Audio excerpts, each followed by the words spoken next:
श्री उपासनी साई वाकसुधा भाग चौथा अध्याय क्रमांक 13 शके 1846 मिती आषाढ वद्य 30 गुरुवार तारीख 31 जुलै सन 1924 श्री गणेशाय नमः श्री सरस्वते नमः श्री सच्चिदानंद सद्गुरुवे नमः। अथ त्रयोदश अध्याय प्रारंभ। वेद हा न कळण्याचा प्रतिनिधी। वेद ह्या शब्दामध्ये ज्ञान, ज्ञेय व ज्ञाता या तिघांचा समावेश आहे। क्रमशः ज्ञान म्हणजे जाणणे, ज्ञेय म्हणजे जाणण्याला योग्य व ज्ञाता म्हणजे जाणणारा या तीन प्रकारचा समावेश वेद या शब्दात आहे। आता वेदांत म्हणजे काय? तर वेदाचा अंत म्हणजेच आता सांगितल्याप्रमाणे त्या तीन शब्दांचा क्रमशः असा अर्थ आहे की अंत म्हणजे जाणणे म्हणजे काय, जाणायचे काय व जाणणारा म्हणजे काय याचा अंत, शेवट, अवस्था आणि अखेरी। वेदाची म्हणजे या तिघांची उत्पत्ती कोठून आहे याचा बोध झाला म्हणजे वेदाची अखेरी सापडली किंवा वेदांत झाला असे समजावे। आता जी त्रिपुटी सांगितली त्याचे ज्ञान करून देणारा वेदच आहे, परंतु त्या वेदाचे म्हणणे असे आहे की आमचा शेवट बघा, आमच्या जे तीन आहेत त्याचा शेवट पाहून तुम्ही काय ते पहा। ज्यापेक्षा वेद या शब्दाने जाणणे, जाणावयाचे आणि जाणणारा हे तीन येतात, त्यापेक्षा वेद ह्या तिघांची उत्पत्ती कोठून आहे हे समजण्याचे साधन आहे। काल आम्ही जे सांगितले की न कळणे जे आहे ते खऱ्या कळण्याचे साधनीभूत झालेले आहे। मग न कळणे म्हणजेच कळून घेण्याचे साधन, कळणारा, कळण्याचे असे सगळे तेथे येऊन बसते। ज्यापेक्षा वेदांत हे तिन्ही प्रकार आहेत व न कळण्याच्या योगे त्यांची उत्पत्ती आहे, त्यापेक्षा वेदाला न कळणे म्हणण्यास काय हरकत आहे व वेद हे ज्याची प्राप्ती करून देण्याचे मुख्य साधन असे हे खरे कळणे, त्याची योग्यता त्याला आली आहे। म्हणजे न कळणे व वेद या दोघांचा अधिकार एकच, तर खरे कळण्याचा लाभ त्या न कळण्यापासून होतो। म्हणून न कळणे हे जे आहे ते अदृष्ट निराकार वेदच आहे आणि ब्रह्मदेवाच्या मुखातून निघालेले जगात खऱ्या कळण्याच्या प्राप्तीसाठी उदयाला आलेले चार वेद हे अदृष्ट जे न कळणे त्याचेच स्थूलरूप आहे असे म्हणण्यास काही हरकत नाही।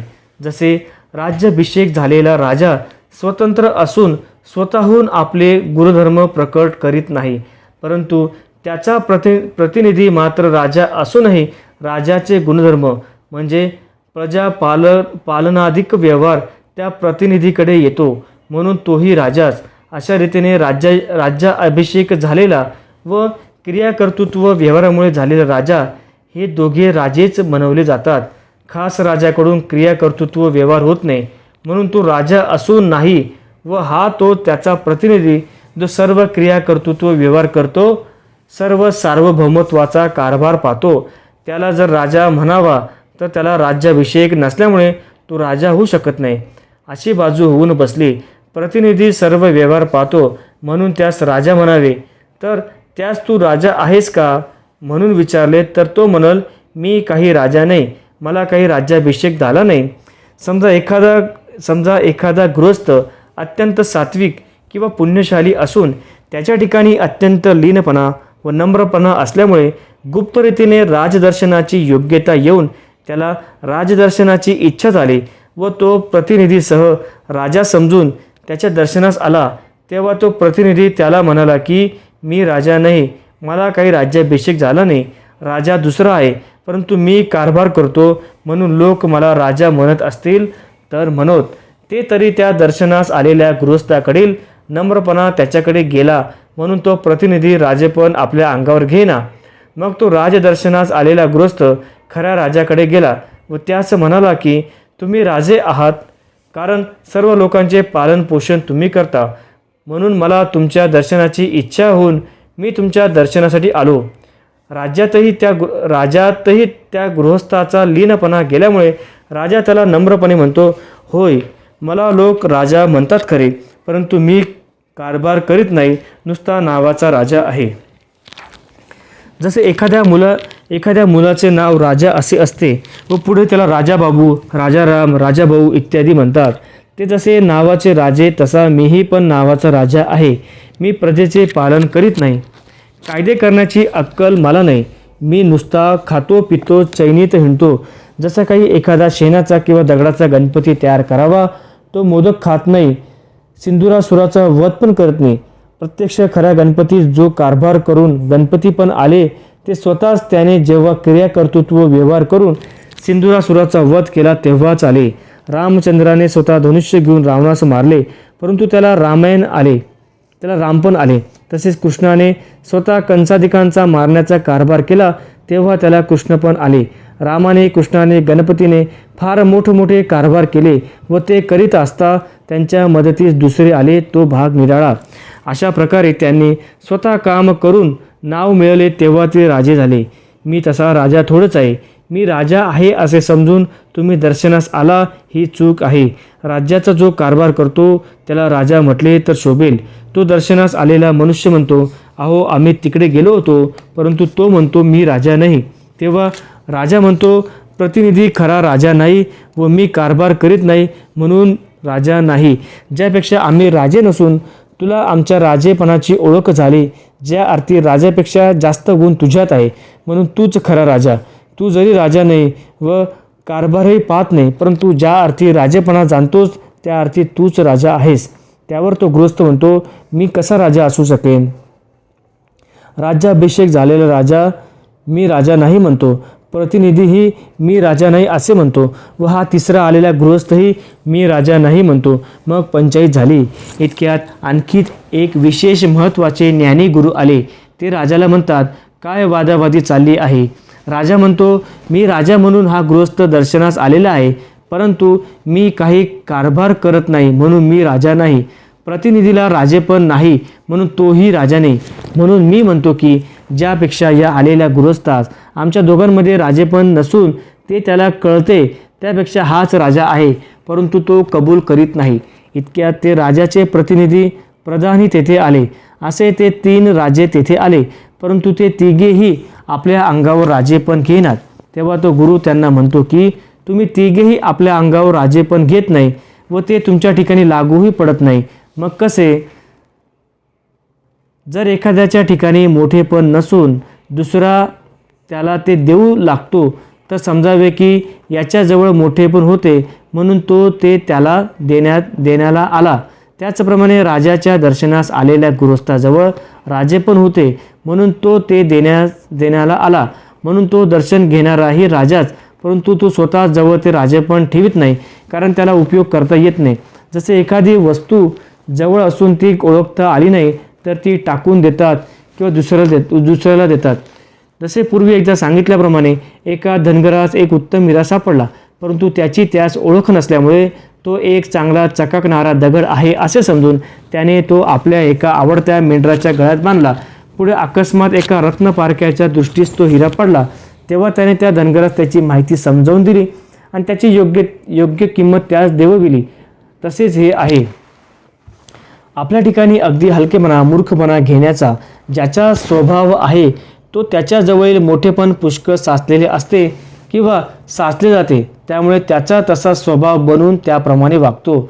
म्हणूनच कमी दर्जाने वागावे, लीन होऊन वागावे अशा रीतीच्या वागणुकीची त्याला गोडी असते व जसजशी त्याची वागणूक वाढत जाते तसतसे त्याचे मोठेपण गुप्त रीतीने साचतच जाते, परंतु त्याला त्या मोठेपणाची ओळख नसते किंवा मोठेपण आपल्याजवळ असल्याची त्याला ओळख असली तरी त्याचा उपयोग करण्याची त्याला आवड नसते. यावरून काय झाले तर त्याच्याजवळ असलेल्या मोठेपणाचा त्याला कंटाळा आला. हलकेपणात राहण्याची गोडी का येते याची त्याला कल्पना होत नाही. मात्र तशी अवस्था त्याच्या ठिकाणी होऊन बसते. तशी अवस्था त्याच्या ठिकाणी पुष्कळ झाली म्हणजे त्याला असे होते की सर्वच त्याला मोठे दिसू लागतात. लोकदृष्टीने जरी कोणी हलका असला तरी तेथे तो मोठेपणा देत राहतो. अशा रीतीने तो वाटेल तेथे मोठेपणा देत सुटतो. त्याला त्याच्या मोठेपणाचे ओझेच होऊन बसते, म्हणून ते कुठेतरी टाकावे याकरता तो याला दे त्याला दे असे करीत बसतो. ते मोठेपण देण्याला योग्य ठिकाण असेल तरच तेथे ते पचेल, नाहीतर एखाद्या मूर्खाला मोठेपण दिले तर तो विनाकारण फुशारक्या मारीत फिरेल. एखाद्या गृहस्थाला मोठेपण नको म्हणून तो ते वाटेल तेथे द्यावयास लागला तर भलत्या ठिकाणी ते दिले गेल्यामुळे त्या मनुष्याची भलतीच तऱ्हा होऊन बसेल. मग त्यायोगे तो अभिमानाला चढेल, कोणाचाही अपमान करील व लोकांना त्रास देईल. यासाठी ते मोठेपण जेथे पचेल तेथेच दिले पाहिजे. जेथे पचत नाही त्या ठिकाणी दिल्याचा दुष्परिणाम काय होतो याबद्दलची एक गोष्ट लक्षात आली. ती पाहू बरे जमते की नाही. एक म्हातारी बाई होती. आपला जसा हा आंब्याचा बाग असून त्यात जशी एक आम्रवल्ली आहे तशी तिच्याही आंब्याच्या बागेत एक आम्रवल्ली होती. कर्मधर्म संयोगाने तिच्या आम्रवल्लीला एकच फळ आले. ते फळ तयार झाल्यावर म्हातारीने ते फळ काढले. पुढे त्या म्हातारीने विचार केला की हे फळ फार महत्त्वाचे आहे. आपल्याला हे फळ ठेवून काय करायचे आहे, कारण हे फळ खाल्ले तर शरीर अमर होते तर हे फळ खाऊन आपली काया अमर करून काय करायचे. म्हणून एका सत्पात्री ब्राह्मणाला हे दान करून टाकावे असे तिने ठरवले व त्याप्रमाणे ते दान करण्याकरता एका ब्राह्मणाला बोलवले. त्या फळाचे महत्त्व त्या ब्राह्मणाला सांगून तिने ते फळ त्याला दान देऊन टाकले. ब्राह्मण ते फळ घेऊन घरी आला व त्याने विचार केला की हे फळ अमरकाया मिळवण्याचे आहे. आपण तर ब्राह्मण आहोत, आपल्याला हे फळ खाऊन पृथ्वीवर अमर होऊन राहणे हे काही बरे नाही. मग ब्राह्मणाने असा विचार केला की पृथ्वीचा पालनकर्ता भूर्तहरी राजा तो आपल्या प्रजेचे पुत्राप्रमाणे पालन करीत आहे व प्रजेलाही तो फार प्रिय आहे. तर असा राजा जर हजारो वर्ष जगेल तर प्रजा नेहमी सुखी राहील. म्हणून असे हे महत्त्वाचे फळ आपण त्यालाच नेऊन द्यावे हे उत्तम. असा विचार करून ब्राह्मण ते फळ घेऊन राजाकडे आला. मग त्या ब्राह्मणाने त्या राजाला त्या फळाचे महत्त्व सांगून ते फळ त्याला अर्पण केले. पुढे ते फळ राजाकडे आल्यावर त्याने ते फळ आपली आवडती बायको होती तिला दिले. राणीने ते फळ तिच्या आवडत्या एका परपुरुषाला दिले. त्याने त्याचे महत्त्व जाणून त्याची एक आवडती परस्त्री होती तिला ते दिले. ती बाई बिचारी होती. तिला वाटले की हे फळ खाऊन आपण अमर होऊन पापकर्मच करीत राहावे हे काही बरे नाही. म्हणून ती राजाकडे आली व म्हणाले, हे महाराजा, मी मोठी पापी आहे. माझ्या हाती हे अमरकाया देणारे फळ आलेले आहे. मला जगात पापकर्म करीत जास्त दिवस जगण्याची इच्छा नाही. आपण प्रजापालक आहात, आपण शेकडो वर्ष जगावे अशी माझी इच्छा आहे. असे म्हणून तिने ते फळ त्याच्यापुढे ठेवले. ते फळ राजाने पाहिल्याबरोबर ओळखले. त्याने त्या बाईला विचारले की हे फळ तुला कोणी दिले. तिने सांगितले की माझा एक आवडता नवऱ्यासारखा मानलेला आहे त्याने दिले. मग राजाने त्या पुरुषाला बोलून त्यालाही तसेच विचारले. तो म्हणाला, सरकार, राणीसाहेबांचा माझ्यावर जीव आहे म्हणून त्यांनी हे मला दिले. झाले. राजा समजून गेला, या फळाचा त्या माझ्या बायकोचा व या सर्व जगाचा धिक्कार असो. असे म्हणून राजाने वैराग्य घेतले. सारांश काय की जेथे पचेल तेथेच आपली जवळची वस्तू दिली जावी. ते फळ राजाला देण्याच्या देखील योग्यतेचे नव्हते म्हणून तेथे ते पचले गेले नाही. त्याप्रमाणे त्या राजाच्या दर्शनास आलेल्या गृहस्थाला त्याच्या ठिकाणी लीनपणा आलेल्या मोठेपणाची व राजेपणाची जाणीव नव्हती. म्हणून गुप्तरीतीने त्याला राजदर्शनाची इच्छा झाली. त्याच्या ठिकाणी लीन अवस्था नम्रपणा येऊन त्याची इतकी योग्यता वाढली की राजेपणाचे मोठेपण त्याच्या ठिकाणी साचलेले होते. ते भलत्या ठिकाणी कसे पचेल म्हणून जिकडील तिकडे देण्याचा तो राजदर्शनास आलेला होता. तो गुरु म्हणतो, तुम्ही तिघेही 3 प्रकारचे राजेच आहात. कसे तर हा दर्शनास आलेला लीनतेचा राजा व तो गुरु म्हणतो तुम्ही तिघेही 3 प्रकारचे राजेच आहात. ते कसे तर हा दर्शनास आलेला लीनतेच्या जोरावर राजा आहे, प्रतिनिधी कारभाराच्या जोरावर राजा आहे व राजा अभिषेक झाला म्हणून राजा आहे. असे तुम्ही तिघेही राजेच आहात. यावर राज्याभिषेक झालेला राजा म्हणाला की आम्हाला हे पटत नाही. आम्ही तिघेही राजे आहोत असे तुम्ही ठरवले, परंतु आमच्या रीतीने आम्ही राजे नाहीत असे ठरवले. म्हणून ज्यापेक्षा तुम्ही तिघांचा निवाडा करीत आहात त्यापेक्षा तुम्हीच का राजे व्हा. हो ना. तो गुरु म्हणतो, मी रे कसा राजा होऊ. अखेर त्या गुरुने निकाल लावला. तो म्हणाला, अहो राजा एकच असतो. राजा शब्दाचे पृथक्करण केले तर राज तसे राजा असे होते. राजते म्हणजे शोभतो याचे तरी पृथ्वीकरण काय तर शुभ म्हणजे सर्व प्रकारे मंगलदायक, अत्यंत पवित्र, सर्व प्रकारे जगाला आनंद देणारे, आनंदरूप असणारे असे जे त्याचे नाव शुभ. जर राजते म्हणतो शोभतो असे आहे, तर राजतेमध्ये जे असेल ते शोभतोमध्ये असले पाहिजे.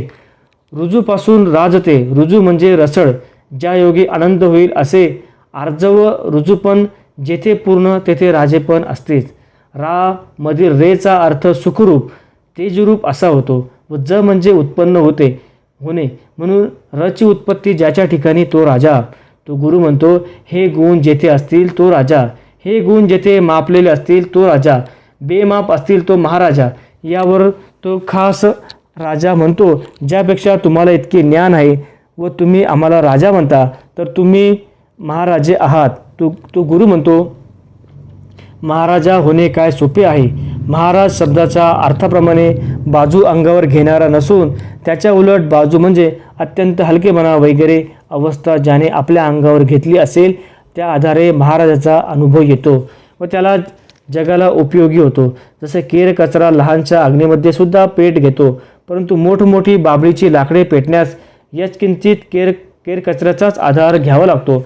तसेच केर कचऱ्यापेक्षाही हलक्या दर्जाच्या उकिरड्यापासून खत तयार होऊन त्यापासून मधुर साखर तयार होते.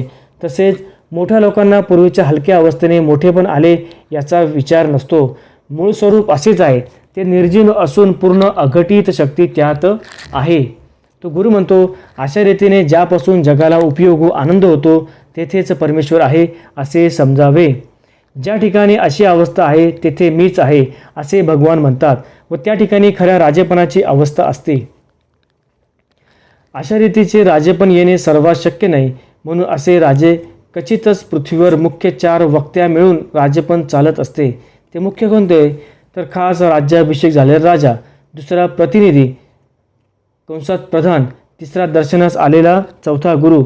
या प्रत्येकात एक एक गुण आहे. वस्तुतः हे 4ही गुण एकाच व्यक्तीमध्ये पाहिजे, तोच खरा पृथ्वीवरचा राजा. आता पुष्कळशे लोक घेऊनही भागत नाही, मग चारावर कुठले. यावरून काय झाले, तर वेद जे आहेत त्यांना न कळण्याचे प्रतिनिधी ठरवायचे आहे. न कळणे हे मुख्य. वेदांत हे 3 प्रकार, वेद, वेद्य व वेत्ता. यात मूळ धातू विद म्हणजे कळणे.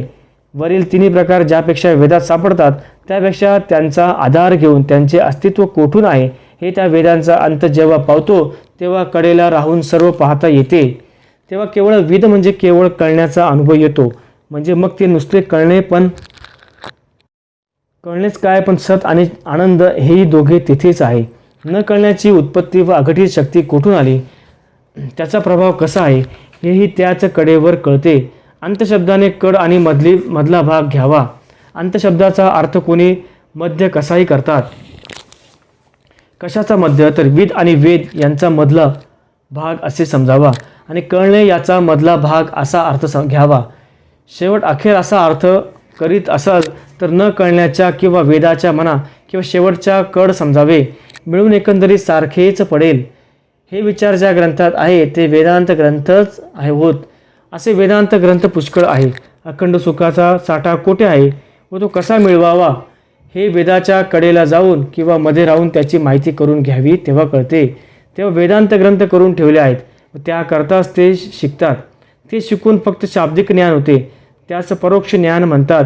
त्याच्याच योगे वेदांत हे काही पूर्वरूप न कळणे त्याचा पूर्ण अनुभव येतो. म्हणजे न कळण्याचा अंत पाहता येतो. म्हणजेच अपरोक्ष ज्ञान, साक्षात अनुभव किंवा सच्चिदानंदाचा अनुभव येतो. योग वसिष्ठ शब्दाचा अर्थ. इतका विषय झाल्यावर स्वामी मंगलमूर्ती यांनी नवीन आणलेले योग वसिष्ठाचे पुस्तक महाराजांना दाखवले. त्यावर महाराज म्हणाले, योग म्हणजे मिसळून जाणे. म्हणजे काय, तर जीवशिव एक करून टाकायचे. न टिकणारे किरकोळ योग सोडवायचे व कायम टिकणारा योग करून अखंड सुखाचा अनुभव घ्यावायचा. योग वसिष्ठ यात ष्ट म्हणाल तरी अर्थ लागतो. ष्ट म्हटले तर शिष्ट म्हणजे उरलेले. त्या उरलेल्याची महती मागे सांगितलेलीच आहे. जे हलके कमी दर्जाचे ते शिष्ट व सर्वात श्रेष्ठ. जे मोठेपण घेणारे ते खरे शिष्ट नव्हेत. शिष्टागमनात अनाध्याय. कोणी मोठे फलाने रावसाहेब आले, आता काम बंद ठेवा असे म्हणतात. हे शिष्ट खरे, परंतु ते श्रेष्ठ नव्हेत. खोटा आव आणलेले असे आहेत, त्यांना कमी हलके समजतात. तेच खरे मोठे व खरे शिष्ट. शिष्टाला श्रेष्ठपण येतो तो तरी त्याने हलकेपणा पत्करला म्हणून, परंतु तो जर कमीपणा विसरेल व मोठेपणाचाच अभिमान धरील तर ते खोटे शिष्टपण होईल. जे मोठेपणाचा अभिमान धरतात त्यांना शिष्ट म्हणावे लागते. का की त्याने जागे व्हावे व मूळ शिष्ट शब्दाप्रमाणे बनावे. शिष्टाचे गुणधर्म नसून मोठेपणा अंगावर घेणाऱ्यांना शिष्ट म्हणणे म्हणजे शाल जोडीतले मारण्यासारखे आहे. परंतु त्यांना ते कळत नाही, तर ते उलट आनंद पावतात. पहिल्यापासून शिष्टात कमी दर्जाचे समजण्याची वहिवाट असते तर मात्र त्यांना वाईट म्हटले असते. सारांश काय? शिष्ट म्हणजे हलकेपणा, नम्रपणा. तसे झाल्याशिवाय खरे श्रेष्ठत्व येत नाही.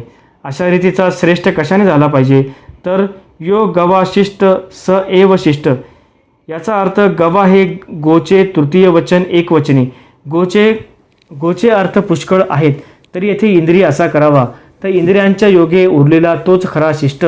इंद्रिय पुष्कळ व एकवचनी शब्द वापरला हे खरे, तर समुदायाची बाजू जेथे तेथे एक वचन वापरले तरी चालेल. जात्याख्याय मेक वचनम. जसे घरात पुष्कळ निरनिराळ्या तऱ्हेचे सामान असले तरी सामानाचा गंज असा एकवचनीच शब्द वापरला जातो. इंद्रियांच्या योगे जो कोणी उरणारा म्हणजेच आपण जीव, इंद्रियांचे व त्याचे तादाम्य झालेले आहे. जोपर्यंत तादाम्य आहे तोपर्यंत तो शिष्ट होऊ शकत नाही. इंद्रियांच्या योगे जो अभिमानी होतो तो शरीर कायम असून इंद्रियांच्या द्वारे जेव्हा पूर्ण अभिमान वर्जित देहातीत जीवनमुक्त होईल, म्हणजेच पूर्ण हलक्या दर्जाला येईल, तेव्हा तो इंद्रियांच्या योगे शिष्ट या अवस्थेत येईल, म्हणजे तो गवा शिष्ट झाला. जसे आंब्यातून रस काढला तर कोळी सालपट राहतात, म्हणजे त्या रसाची व आंब्याची फारकत होते, परंतु रसाची जाणीव होण्याला त्या सालपटाचा आधार असावा लागतो. जसे काय कोय, सालपटे इत्यादी हे त्या रसाचे अवयव, व त्याच्या योगे तो रस मोकळा झाला, शिष्ट झाला, म्हणजे अभिमान रहित झाला. म्हणून त्या आंब्यापेक्षा त्या रसाला महत्त्व जास्त आहे. कोय सालपट उरले असे न म्हणता त्याच्या योगे तो रस शिष्ट म्हणजे उरला असे म्हणावे. ज्यापेक्षा शिष्ट त्यापेक्षा श्रेष्ठ म्हणूनच रस झाला आहे. परंतु रसाच्या योगे सालपटाची व सालपटाच्या योगे रसाची योग्यता मोठीच आहे. तसेच हे आहे. यावरून कोणी म्हणेल जीव निघून गेला व शरीर राहिले, म्हणजे शरीराची व जीवाची त्या आंब्यासारखी फारकत होते, तर असे समजू नये. तर इंद्रियांविषयी भावनरहित अवस्था होणे म्हणजेच गवाशिष्ट. ष्ट असेल तर हा अर्थ निघतो. आता ष्ट असेल तर काय अर्थ निघतो ते पाहू. वशी म्हणजे सर्व इंद्रिये ज्यांना वश झाली आहे तो. सर्व वासना जर ज्याला वश झाला असतील तो वशी, किंवा जो दुसऱ्यास वश करतो तो वशी. म्हणून या अवस्थेत जो ष्ट म्हणजे असणारा त्याला म्हणावे वशिष्ठ. अर्थात वशी म्हणजे साक्षात परमात्मा, भगवान परमेश्वर. त्याला काय वश नाही, म्हणून तो परमात्मा जेथे स्थिर झाला असेल, म्हणजे परमात्म्याला ज्याने हृदयस्थ केले असेल तो वशिष्ठ, असा एक अर्थ निघतो. किंवा राशीच्या उलट केले तर शिव, म्हणून जो शिवस्थ झाला असेल, शिवात ज्याचा जीव स्थिर झाला असेल तो शिवस्थ म्हणजेच वशिष्ठ, असाही एक अर्थ निघतो. वरिष्ठ अवस्था येणे म्हणजे काय तर जीव शिव एक होऊन जाणे. अशा रीतीचे वशिष्ठ अवस्थेचे वर्णन किंवा ती अवस्था कशी आहे याची जी विद्या तिचे ज्ञान तिचे नाव योग. योगाचा जो अर्थ तोच वशिष्ठाचा. अशी स्थिती त्या वशिष्ठ महामुनीची होती, म्हणून त्याचे नावही सार्थक वशिष्ठ महामुनी असेच पडले. आणि योग म्हणा का वशिष्ठ म्हणा, यासंबंधी विचार ज्या शास्त्रात केले आहे ते शास्त्र वशिष्ठ महामुनींनी केले आहे, म्हणून त्या शास्त्राचे नाव योग वशिष्ठ असे आहे. या पवित्र अध्यायाचे भक्तिभावाने नित्य पारायण केले असता पुण्यसंचयाचा साठा पुष्कळ वाढेल, वेदांताचे ज्ञान होईल व त्या पुण्यबलाच्या योगे त्याला सद्गुरू अवस्था येईल. तो पृथ्वीवरचा राजा होईल व राज्यकारभाराचे पूर्ण ज्ञान येईल. ओम तत्सत येते. श्री सच्चिदानंद सद्गुरू उपासने प्रणिताया वाक्सुदाया वेदांत व योग वशिष्ठ इत्यादी विषय विवरण नाम 13 अध्याय समाप्त. ओम तत्सत. ब्रह्मार्पणमस्तु. शुभम भवतु. जय सद्गुरू.